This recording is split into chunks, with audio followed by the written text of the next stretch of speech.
Dan Denny pada waktu itu jadi whistleblower di pemerintahan dan sangat diandalkan civil society untuk mengetahui bagaimana cuaca di pemerintahan. Nah ini kita nggak punya orang-orang seperti Denny Indrayana di mana civil society nitipkan orang tersebut. Yang ada adalah begitu masuk pada pemerintahan Presiden Jokowi mereka menjadi die hard. Salah dan benar dibela mati-matian ya. Tugas presiden adalah terlalu hina, terlalu rendah kalau dikatakan cawe-cawe. Tugas presiden adalah menjaga lapangan pemilu agar bisa berlangsung secara luber dan jurdil.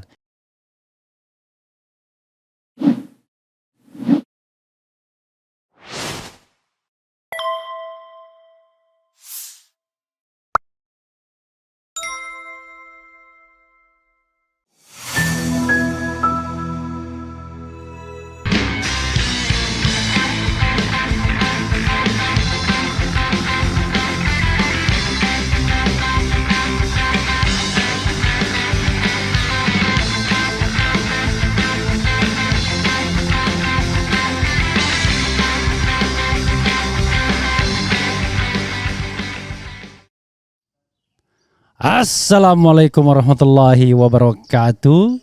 Sobat RH sekalian, jumpa lagi kita di channel yang keren ini, Keren Cadas. Ya sobat semuanya, kita mulai lagi ya.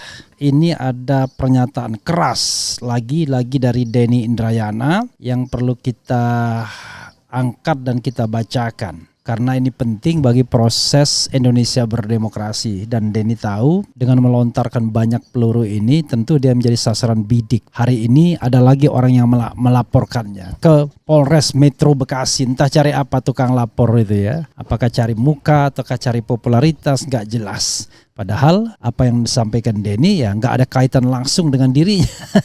Ada atau tidak ada pernyataan itu, dia tidak ada pengaruhnya. Tapi mungkin dia mau cari atau nebengin gelombang, kita kagak tahu ya.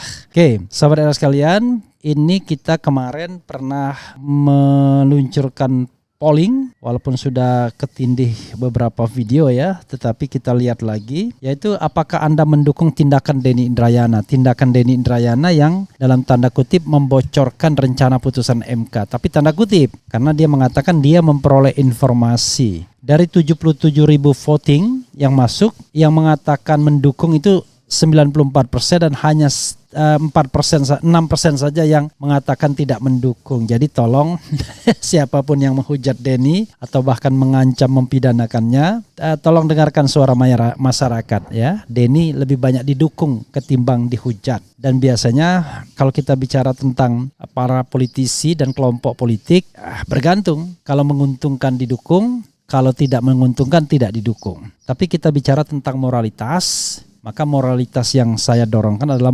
moralitas demokratis, moralitas tanpa kolusi, moralitas transparansi. Makanya saya pribadi mendukung apa yang disampaikan Denny agar ruang gelap itu dibuka ke publik. Jangan sampai kemudian putusan itu mengenai proporsional tertutup misalnya, itu diambil dengan kong kali kong. Apalagi saya mendengar, baru saja saya dapat info misalnya, permohonan itu sendiri sudah disetting oleh satu kekuatan partai politik ya. Saya mendapatkan info seperti itu. Dan itu ada rapat segala ya di rumah seorang pembesar partai. Dan sepertinya ini adalah permohonan warga negara, padahal jelas-jelas disetting oleh satu kekuatan tertentu. Kita bacakan apa yang disampaikan Denny kepada saya dan tentu kepada lainnya ya, pihak lainnya, media dan lain sebagainya. Biasanya Denny broadcast itu. Integrity crash 1, saya tidak tahu apa maksudnya. Dan ini ada tanda tangan dari Denny Indrayana. Soal cawe-cawe presiden dan siasat PK Muldoko. Akhirnya Presiden Jokowi terus terang mengakui beliau cawe-cawe tidak akan netral dalam Pilpres 2024. Bagaimana memahaminya? Ini yang penting. Presiden Jokowi seharusnya tidak berpihak. Dalam Pilpres 2024, peran beliau adalah wasit. Kompetisi harus dibiarkan berjalan adil buat semua kesebelasan. Tidak boleh wasit mendukung tim Prabowo Pranowo sambil berusaha mendiskualifikasi tim Anies Baswedan. Presiden yang tidak netral melanggar amanat konstitusi untuk menjaga pemilu yang jujur dan adil. Jadi presiden yang tidak netral melanggar amanat konstitusi untuk menjaga pemilu yang jujur dan adil. Cawe-cawe Presiden Jokowi yang nyata adalah saat membiarkan Kepala Staf Kepresidenan KSP Muldoko mencopet dalam tanda kutip Partai Demokrat. Saya meminjam istilah copet dari Romahur Muzi ya, P3. Rupanya Romahur Muzi sudah mengeluarkan istilah copet. Saya berpendapat Jokowi seharusnya tidak membiarkan Partai Demokrat dikuyo-kuyo kepala stafnya sendiri. Tak bisa dikatakan Jokowi tidak tahu, tak bisa dikatakan Jokowi tidak setuju. Kalau ada anak buah mencopet tetapi wajar memecat Muldoko. Jokowi tidak bisa mengatakan pencopetan partai sebagai hak politik Muldoko. Mencopet partai yang sah adalah kejahatan ya. Bahkan Johnson Sitindaun mengatakan jangankan menjadi ketua umum partai politik, ketua umum menjadi kepala ranting saja dia tidak bisa, tidak qualified karena tidak punya KTA ya, kartu tanda anggota. Apalagi ada informasi konon dalam podcast kami bersama Bambang Wijoyanto, Novel Baswedan mengatakan tidak ditahannya Sekretaris MA Hasbi Hasan adalah indikasi kuat adanya upaya pengaturan tukar guling perkaranya di KPK dengan pemenangan PK Muldoko di MA. Secara teori, cawe-cawe Jokowi lewat tangan Muldoko yang diduga mencopet Demokrat adalah kejahatan yang mestinya membuka pintu pemecatan presiden. Di Amerika Serikat, Presiden Richard Nixon harus mundur untuk menghindari proses impeachment karena skandal Watergate, yaitu ketika kantor Partai Demokrat Amerika dibobol untuk memasang alat sadap di masa kampanye. Jokowi bukan hanya memasang alat sadap tetapi melalui Muldoko berusaha mencopet Partai Demokrat. Bayangkan, demi menggagalkan pencalonan Anies Baswedan, Presiden Jokowi sampai tega membajak partainya Presiden ke-6 SBY. Rasa-rasanya Ibu Megawati tidak mau partai politik dizalimi sebagaimana di era Orde Baru di PDI Mega, di kuyo-kuyo PDI Suryadi. Saatnya petugas partai Jokowi dihentikan, cawe-cawe yang melanggar konstitusi. Integrity in 3 minutes, fight for morality. Maksudnya apa in 3 minutes ya. Melbourne 31 Mei 2023 hari ini ya, Profesor Denny Indrayana SHLLM PhD. Ya, saudara sekalian, itu tadi dari Denny Indrayana bahwa yang namanya cawe-cawe itu tidak bisa ya, termasuk siasat PK Muldoko, karena cawe-cawe itu artinya kalau menurut terminologi Rocky Gerung adalah main keras. Mau curang. Nanti kita akan bahas ya pendapat Rocky Gerung dalam konteks cawe-cawe tersebut. Fortunately apa yang disampaikan Denny ini saya banyak setujunya. Jadi cara pandang Denny dari masa ke masa pemerintahan itu saya sangat sering setuju karena lama mengenal Denny, sering bersinggungan walaupun orangnya kadang-kadang gesturnya songong, sorry Den ya. Tetapi sesungguhnya dia punya komitmen anti korupsi. Ketika di masa pemerintahan SBY, Denny adalah orang yang justru dimusuhi oleh kalangan dalam pemerintahan sendiri. Saya ingat ya, ada seorang menteri, setingkat menteri koordinator pada waktu itu, pernah bertemu dengan Denny Indrayana dan kemudian dia menegur kalau tidak salah. Ya ini cerita Denny sendiri. Mohon koreksi kalau keliru. Dia mengatakan kamu Denny Indrayana ya. Ketika dianggukkan kepala, dia bilang kamu akan berhadapan dengan saya. Jadi menteri itu konon sangat kesal dengan Denny Indrayana yang membuka aib soal pajak. Kalau masih ingat ya, tahun-tahun yang lalu soal sengketa Gayus Tambunan, di mana pada waktu itu Denny Indrayana ikut membongkar kasus itu. Bahkan kalau tidak salah mengadakan pertemuan dengan Gayus Tambunan di Singapura kalau tidak salah ya. Coba dicek ulang atau Denny Indrayana sendiri yang akan menceritakannya kembali, dan itu menyangkut pajak pembesar. Jadi kalau soal mengemplang pajak itu dugaannya ya tentunya ya memang itu sudah kelakuan orang-orang dari dulu ya, bukan hari ini saja. Dan Denny pada waktu itu menjadi whistleblower di pemerintahan dan sangat diandalkan civil society untuk mengetahui bagaimana cuaca di pemerintahan. Nah ini kita nggak punya orang-orang seperti Denny Indrayana di mana civil society menitipkan orang tersebut. Yang ada adalah begitu masuk pada pemerintahan Presiden Jokowi mereka menjadi die hard, salah dan benar dibela mati-matian ya. Termasuk rekan saya Fajrul Rahman yang kita tahu waktu di luar sangat anti korupsi tetapi sekarang bergeming terhadap prestasi pemberantasan korupsi Presiden Jokowi yang terjun bebas lagi.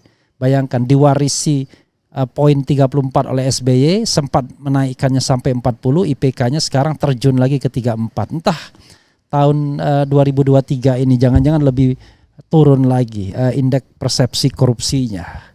Oke, sobat semuanya, itu tadi yang disampaikan Denny Indrayana ya.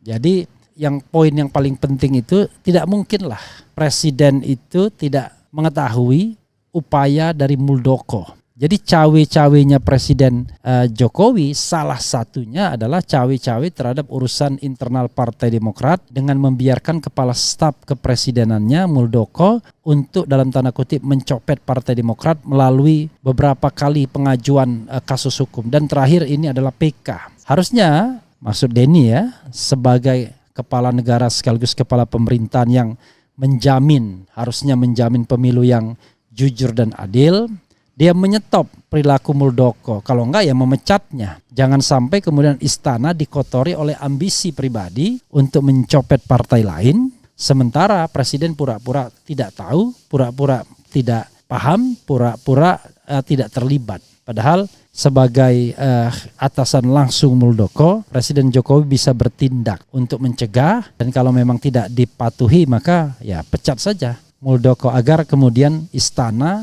tidak dikotori oleh perilaku untuk mencopet partai lain. Itu maksud Denny. Nah itu cawe-cawe yang jelas tidak diperbolehkan. Karena konsekuensinya adalah ingin menggagalkan pencapresan Anies Rashid Baswedan. Atau paling tidak membuat Anies Rashid Baswedan bergantung kepada kemauan politik atau gesture politik atau kekuasaan politik Presiden Jokowi. Itu contoh cawe-cawe yang pastinya tidak diperkenankan, tidak diperbolehkan. Dan saya sendiri tidak suka menggunakan istilah cawe-cawe. Karena cawe-cawe itu artinya ikut campur, ikut membantu. Presiden itu adalah primus inter pares, orang yang bertanggung jawab jelas. Jadi dia bukan membantu, dia menjaga lapangan permainan agar tetap kondusif. Kalau seandainya ada yang melanggar, nah disitulah dia kemudian menggerakkan segala potensi powernya untuk mengembalikan sesuatu itu pada relnya. Itu maksudnya. Jadi cawe-cawe itu nggak cocok. Jadi tugas presiden adalah terlalu hina, terlalu rendah kalau dikatakan cawe-cawe. Tugas presiden adalah menjaga lapangan pemilu agar bisa berlangsung secara luber dan jurdil. Manakala ada pihak yang mau mencederainya, presiden dengan segala kekuatannya termasuk menggerakkan aparat untuk tetap menjaga pemilu itu luber dan jurdil. Bukan sebaliknya. Menggerakkan aparat untuk mencurangi, ya itu na'udzubillah min zalik namanya, atau ingin memastikan kemenangan salah satu pihak dengan alasan bahwa ini adalah orang yang amanah yang bisa meneruskan pemerintahannya. Presiden tidak boleh mendikte presiden berikutnya, karena kalau memang program presiden bagus ya nggak perlu khawatir dia, tapi kalau programnya penuh kong kali kong ya tentu presiden berikutnya tidak boleh melanjutkan. Kalau melanjutkan ya dia sama saja dengan presiden sebelumnya, memelihara proyek-proyek yang penuh dengan nuansa KKN misalnya. Oke, jadi sekali lagi apel kita dan tidak ada yang salah dari hal ini adalah presiden itu adalah kepala negara, kepala pemerintahan yang harusnya ya bertanggung jawab, bukan bertugas, bertanggung jawab untuk memastikan pemilu itu luber dan jurdil dengan menjaga lapangan permainan agar equal, agar adil bagi semua atau semua peserta pemilihan umum ya.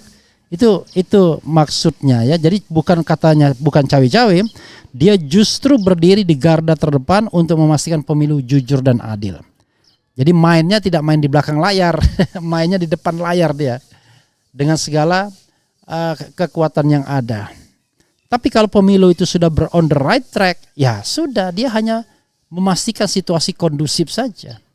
Tapi kalau misalnya ya, wah ini ada partai yang mulai main-main, maka dia ingatkan juga KPU atau Bawaslu, itu Anda harus jaga itu pemilu. Jadi sama-sama kita menjaga, cuma porsi presiden tentu akan lebih besar. Karena dia punya state aparatus untuk memastikan pemilu itu jujur atau pemilu itu curang. Kalau dia pakai untuk kecurangan dan memenangkan, maka itulah cawe-cawe yang tidak boleh. Dan istilah cawe-cawe itu sendiri sudah not acceptable. Karena dia bukan cawe-cawe, dia adalah penanggung jawab pemilu yang jujur dan adil. Kalau cawe-cawe terlalu kecil, seperti orang yang ikut campur, main belakang, main gelap-gelapan, itu yang namanya cawe-cawe ya. Dan kita tidak ingin presiden main gelap-gelapan, tetapi main terang dalam hal berpemilu ini. Oke. Kita bacakan komentar Sobat RH sekalian terkait dengan ini ya. Oke, Denny Indrayana. Sekarang luar biasa ya. Kita butuh memang orang seperti Denny Indrayana ini. Oke.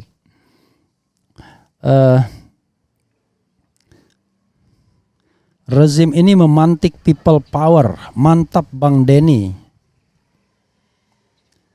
Mana mungkin mau pecat Simul, kan dia boneka Jokowi. Yaelah.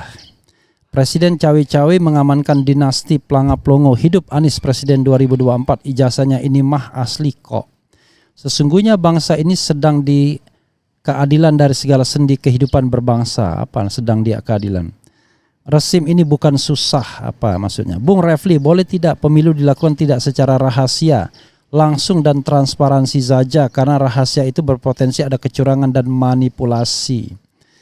Sepanjang konstitusinya belum diubah, ya azasnya itu adalah luber dan jurdil. Langsung, umum, bebas, rahasia, jujur dan adil. Karena kalau misalnya memilih itu terbuka, takutnya khawatirnya ada intimidasi, itu soalnya. Jadi lebih parah lagi ketika diintimidasi. Misalnya dia sudah kasih money politics, tiba-tiba tidak memilih yang ngasih uang. Wah, bisa ribut, bisa bunuh-bunuhan kalau begitu. Kita semua sangat berharap rezim ini segera berlalu karena sangat menyusahkan bangsa dan negara. Kenapa ketika di demo soal kepentingan rakyat nggak mau menemui tapi ngakunya demi kepentingan nasional? Gimana tuh? Ya dibilang cawe-cawe demi kepentingan nasional ya. Saya tidak akan membacakan sesuatu yang menghina ya, menghina secara fisik.